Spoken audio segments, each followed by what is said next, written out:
Masters of Cathay, the Tung-Usik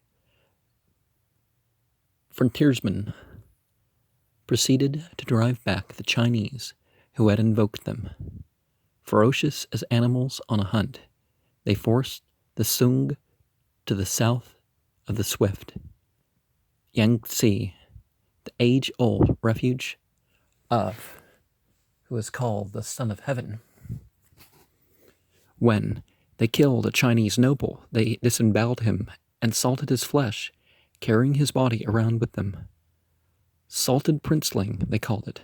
The Chinese called them the Fools of the North. In his turn, their chieftain became emperor of Cathay. He could think of nothing finer than softly gleaming gold, and he named his dynasty the Qin, or Golden, himself the Ta Qin, the Great Golden One, seated on the throne with the dragon heads, the throne of young king, the great court within the wall. The generations that followed him exulted in the luxury of the land. The horse herds abandoned by the Khitans they used for hunting. They did not notice the Chinese peasants burn the tall, dry grass of the pastures. To kill off the horses, they had women with perfumed fingers to wait upon them, and musicians to soothe them like caged birds. In their turn, the Qin became indolent, as the Cathayans had been. In ritual and in thought, they became Chinese. Their Dajjal, to some, is the Golden One. The Antichrist, as some people would call it. But there's been a few such figures to that degree before, some would say, and one of them's thought to be one of these Hyperborean Magog people. The year 1157 of the Common Era. It was now the twilight of the feudal age. Vital forces sank to a low ebb. The impetus of Greco-Roman culture penetrating Asia had ceased at the mountain crossroads in the shadow of the T'ayan Shan. Western Europe had become estranged from it. A scholar attempting to make a Latin translation of Aristotle could be condemned as a heretic by a zealous churchman. Well, thinking for himself, forming your own opinion, that's sort of what the person is, right? But if you're just translating text, that's not really the same thing as forming your own opinion. Not like forming your own opinion is wrong. The lusty vigor of invading Normans and wandering Varangians had spent itself. The impulse of Christianity among its last converts, Slavs and Scandinavians, had ceased to stir them to new activities. Briefly, the flame of the Crusades had blazed up, moving men in the West as if by a miracle. It had fallen to embers, although such a magnificent condottiere as Richard Lionheart was still to run his course. The conflict of the Crusades moved towards exhaustion and the defeat of the West. In similar fashion, the impetus of Eastern culture moving into Europe after the collapse of Rome had spent itself, although it remained perhaps the chief influence on Western minds. The greatest universities were at Cordoba, in Arab-dominated Spain, and in Cairo. The Muslim Idrisi was making a map of the world upon silver. In Palermo, while the schools of Paris and Bologna were little more than classrooms for Latin catechism. But the driving force had forsaken the Arabs. Islam had taken root where it had last penetrated. The brilliance of the caliphs of Baghdad had expired. Now the highest percentage of Muslim for populations are in countries that didn't have soldiers. So think about that. And in Siberia, in the first generation, you had Muslim, but I mean, it didn't become an Islamic majority ever, but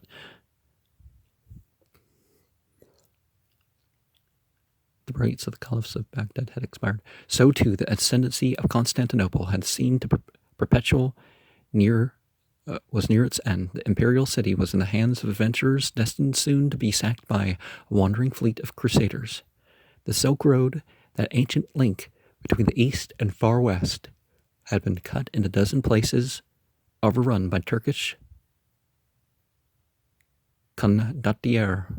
It must be remembered that no such thing as a geographical boundary existed between Europe and Asia, nor has it ever existed in spite of the boundary stone that the Tsarist Russians placed in the Ural region. In 1157 of the Common Era, the dividing line between European and Asiatic civilization might have run from Venice to the Prussian forests. But Venice was half Oriental, and the Finns and the end of the Baltic were assuredly Asiatics. Europe was then no more than a distant peninsula of the known world, its peoples much more ignorant than the Asiatics. Well, okay, yeah, well, one of the things that we can establish with all this is that you can see actual cultural lines. The Persians is where you kind of start Europe, because on the other side, then the other four of those five ancient tribes, right? So Afghanistan and stuff, and then on the other side you have Asia, according to some divisions. But Christianity wanted to exclude the Arabs and the Persians because the Arabs and the Persians,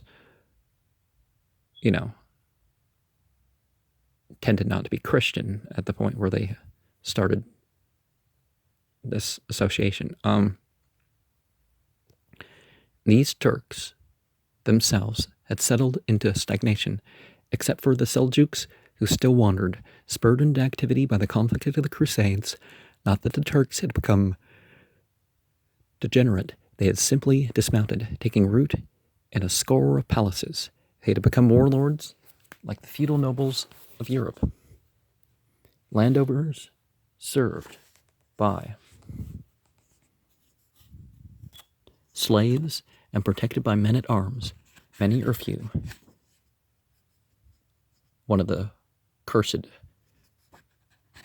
things about going to war in the Islamic vision is there's a hadith Qudsi, they call it,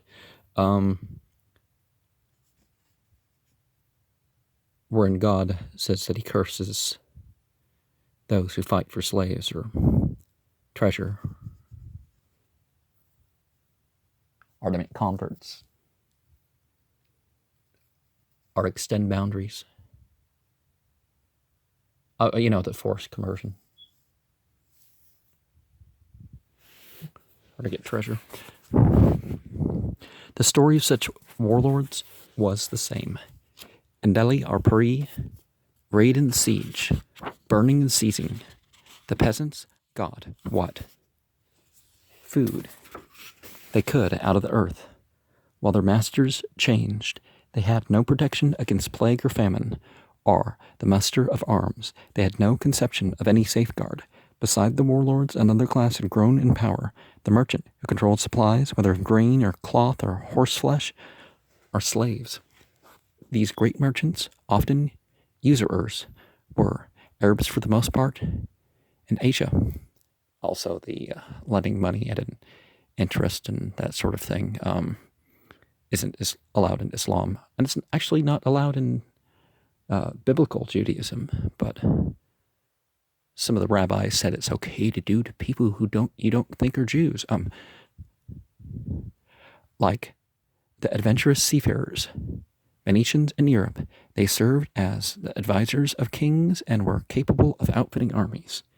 Above the cloud level of Tibet, A new force was at work in seclusion.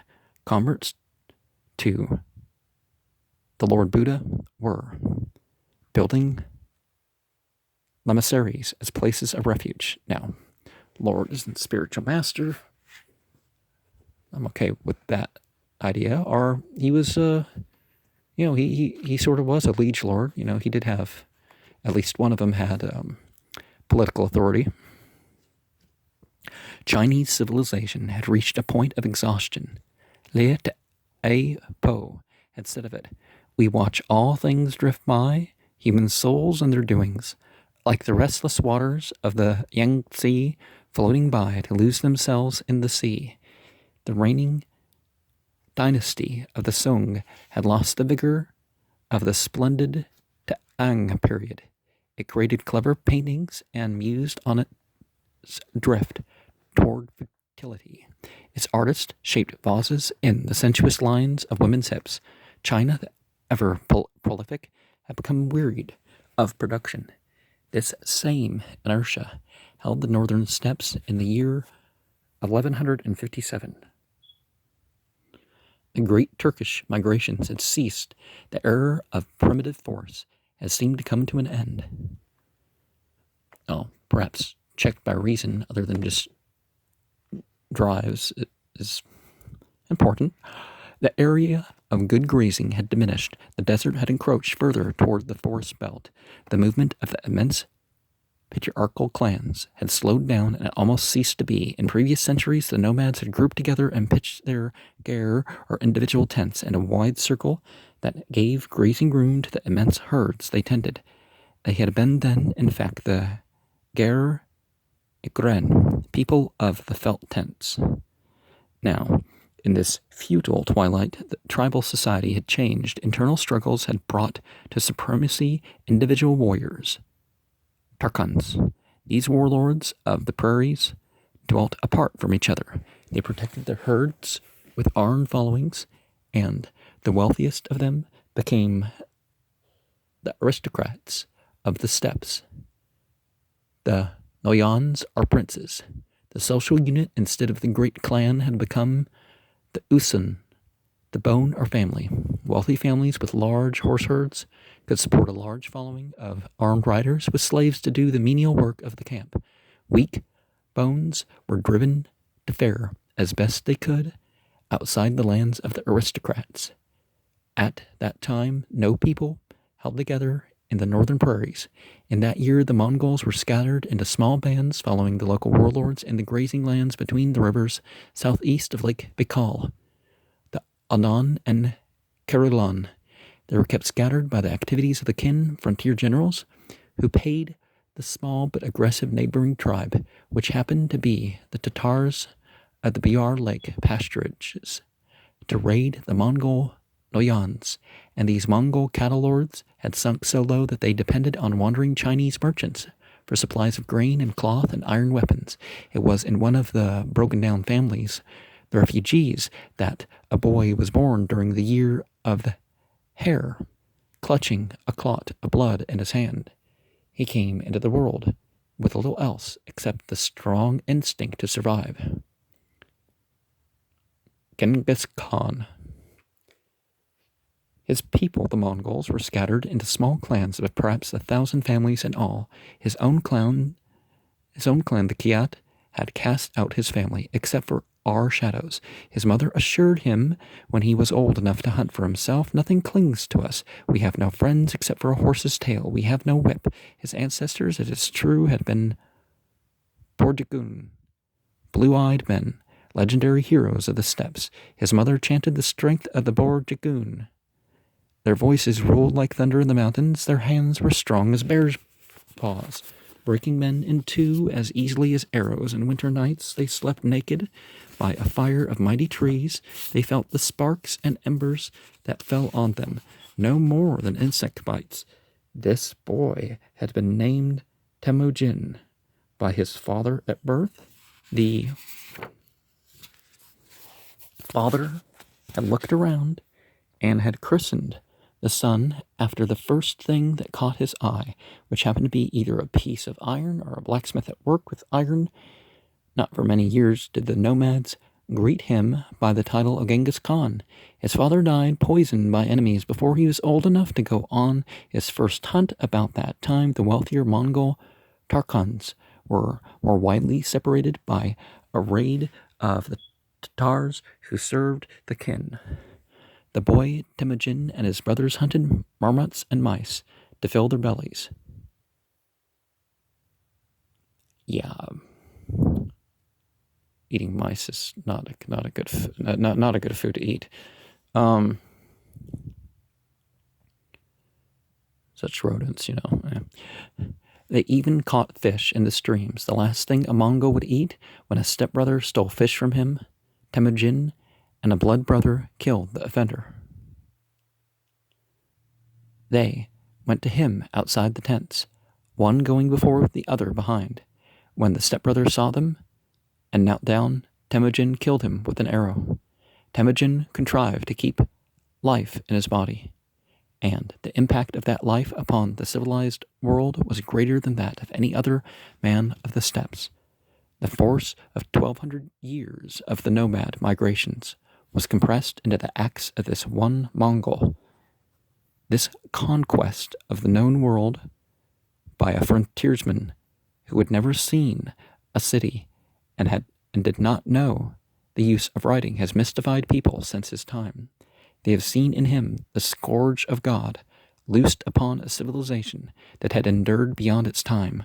The Mongols themselves believed that Genghis Khan to be a Bogdo, a spirit of the everlasting sky. Remember the Bogomils, Slavic people, God something. Instead of a mystery, they accepted him quite simply as a miracle. He himself did not believe in miracles. We can be certain from his acts that he did not at first anticipate his amazing victories over the forces of civilization. These victories convinced him, after the middle of his age, that with his Mongols he could achieve dominion over the other peoples of the earth. The everlasting sky apparently had given him this power. Once, Bela Noyan, a companion of his conquests, questioned him about it. Men ye call hero and lord of power, what traces of such victory are there in your hand? Genghis Khan answered, this, before I came to the seat of empire, I was riding one day down a path. The path crossed a bridge, and there 6 men were lying, hidden to attempt my life. When I saw them, I drew my sword and rode at them. They rose to meet me with a flight of arrows, but none of the arrows touched me. I killed the men with my sword and passed on unhurt. Riding back, I passed the place where I had killed those men. Their 6 horses were grazing. Riderless, I drove them to the place of my camp. He did not say that divine aid had accomplished this. The arrows had missed him, so he had been able to slay the attackers and take their horses. Many others have sought after Bela Noyan for the secret of his achievement. It was fate, they argued, or a superlative genius. His life coincided with the vast exodus of the nomads. At a time when the surrounding powers of civilization were weak, he managed to terrorize all opposition. All this that might have yielded the secret of another man fails to explain Genghis Khan, who was a simple frontiersman, a man who did not leave his native steppes for the first 40 years of his life. His strange genius lay in his immense strength of will. This will was directed to one end, to overcome all opposition. Yeah, you don't want to be abrogated.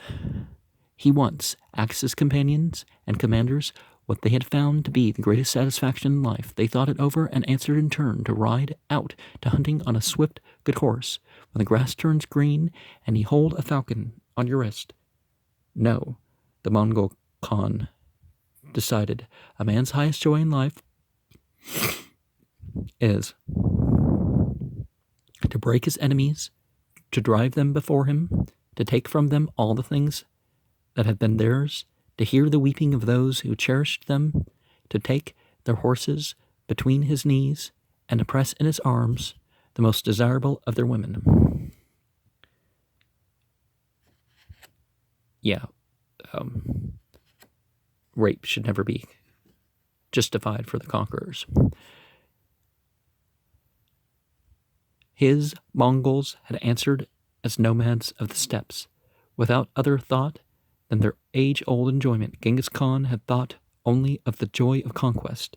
In this lies the explanation of his strange character. Never was a man more shaped by the earth of his homeland. He did not change, but never had so strong a nature emerged from the steppes into the outer world. To understand this, it is only needful to look at his homeland and the men who live in it, the Mongols. They live apart, as did the first horse nomads, men with long bodies greased to keep out the cold.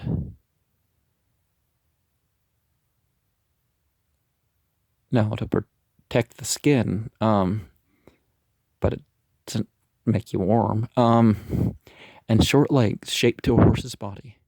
They have senses keen as on an animal's. Keen as an animal's. They can see far in the night and can tell where they are in the steppes by dismounting and examining the grass and moss of the ground.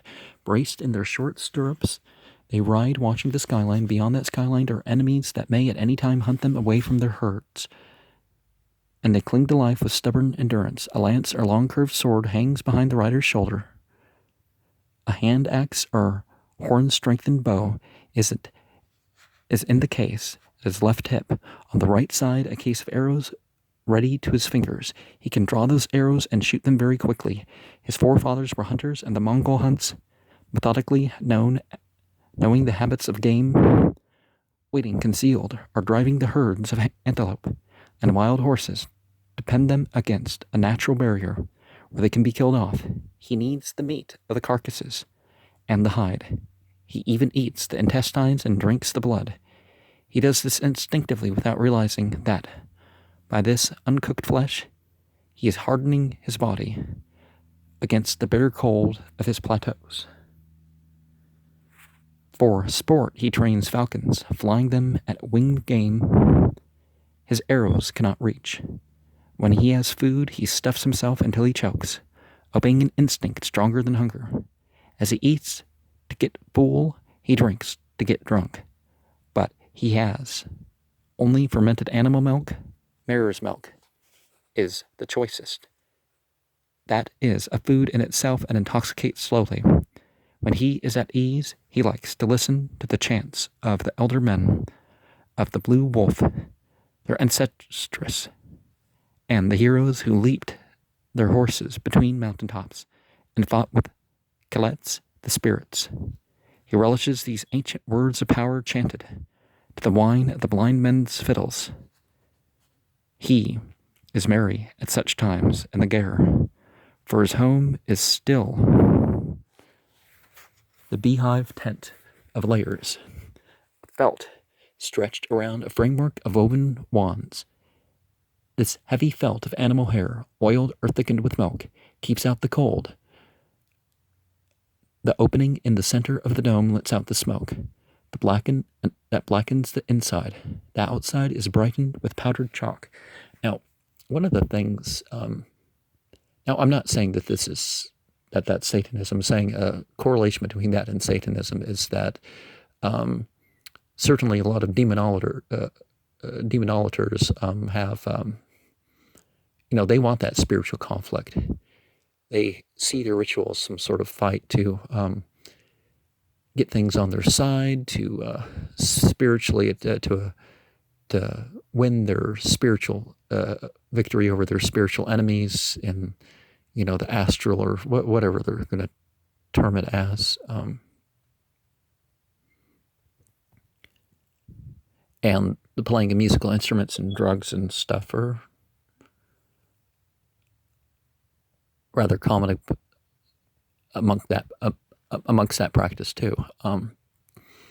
Especially in the spring, when the herds drop their young, when the new grass comes and milk and meat are plentiful, the Mongols rejoice in the fullness of their bodies. They mount their shaggy ponies and gather together for a Kudur festival, slaughtering sheep and fat horses. Clumsily they dance, their hide boots stamping the ground. The old men and the bagatures, the venomous fighters, the slayers sit by the yurt fires of thorn bush and dried dung, exchanging the news of the steppes from the mountain of power to the frontier post. The listeners fix the words in their minds, visioning the happenings so that they can repeat them in their home tents. For they care nothing for written words, they have no skill in arts that do not concern the feeding of human bodies or the care of herds. The Kirk is, don't they have 40 tribes and the tribes meet? So it's the same concept, I guess. The Ekuder, such matters as the building of walled towns and the payment of taxes, the science of medicine and the complexities of a priesthood dwelling in pagodas are problems of the outer world, not of their inner world of the steppes. Of nights, they do not look too long at the moon because they know that that Skywalker has a lasso that might noose a man who looks at him too long. Well, they think they know, right? Those of them who have come out of the forests, the Oyen Igren, believe that the sun, that other walker around, drives reindeer across the path in the sky. White reindeer or dogs, they do not know which. When the Kala of sickness invades their yurts, they summon a shaman to drive out the devil with drumbeat and dance. For the shamans can speak to the sky. They know the ways of the spirits. The fear of destructive spirits is still in these Mongols. To stumble on the threshold of a tent means that misfortune may come to that tent. To bring wet boots inside means to risk the blows of thunder or lightning from the sky. The Mongol will not dwell in a camp that has been struck by lightning.